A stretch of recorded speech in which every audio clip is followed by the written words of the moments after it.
Hello, this is William from my division on Team 2000, and today I'll be reviewing the GameStop racing wheel. This is a very good wheel that I bought a couple hours ago. This is my very first wheel I've ever bought, and it is just fantastic. It cost around $75, including the tax, because it was marked down from 80 to 70. It is kind of hard to find, but you can most likely find it at any good GameStop store. It has the sequential gearbox.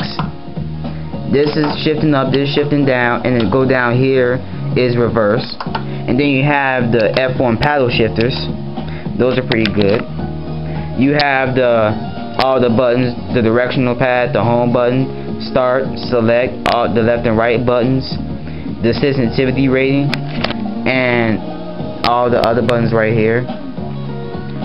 And this is as far as it moves. It doesn't go in a full 360 degrees.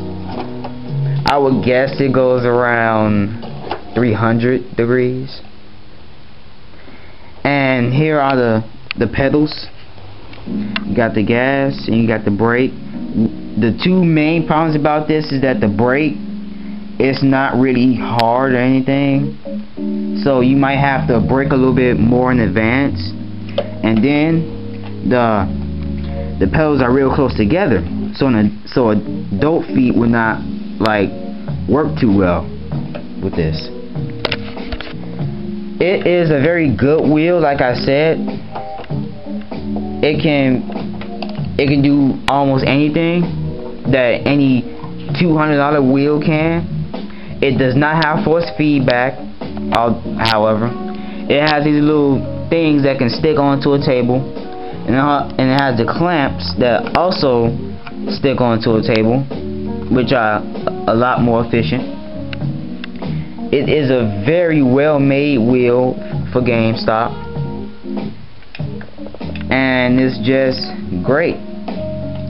I don't recommend that you like sell your Driving Force GT or G27 for this wheel. However, if you want a racing wheel, you don't have one, I would recommend getting this before the Driving Force, because it's almost half the price of it and it's just as good. Now, if you're a pro, you probably wouldn't want this wheel, but if you're like a rookie like me, you will probably like this wheel a lot. It's very well made, and I'll show you a little bit of some gameplay with a Mercedes-Benz 190E DTM, and we will go to school.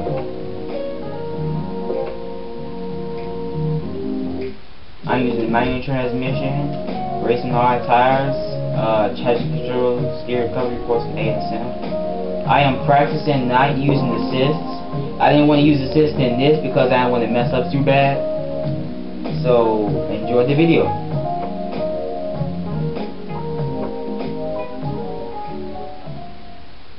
For the first lap, I'll be using the sequential shifters, and then for the second lap, I'll use the paddle shifters.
Now I'm about to use the paddle shifters.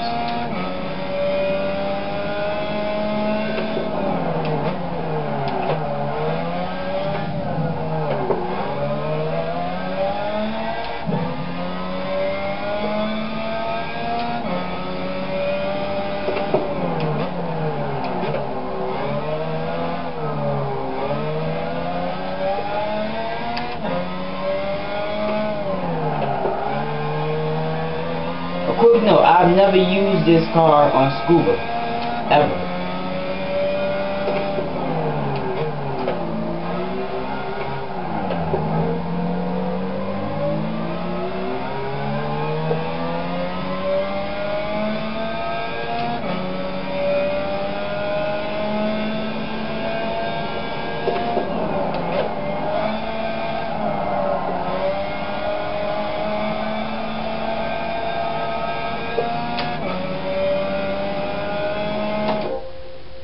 Okay, those are the two laps with the two different shifters, and this is primarily a PS3 steering wheel, but it has the port to be used for the computer, but I'm not completely sure. I will test it out today, and I have a ton of other racing games that I can use this controller with, and I hope they are just as fun as this will. Well, this is William signing out.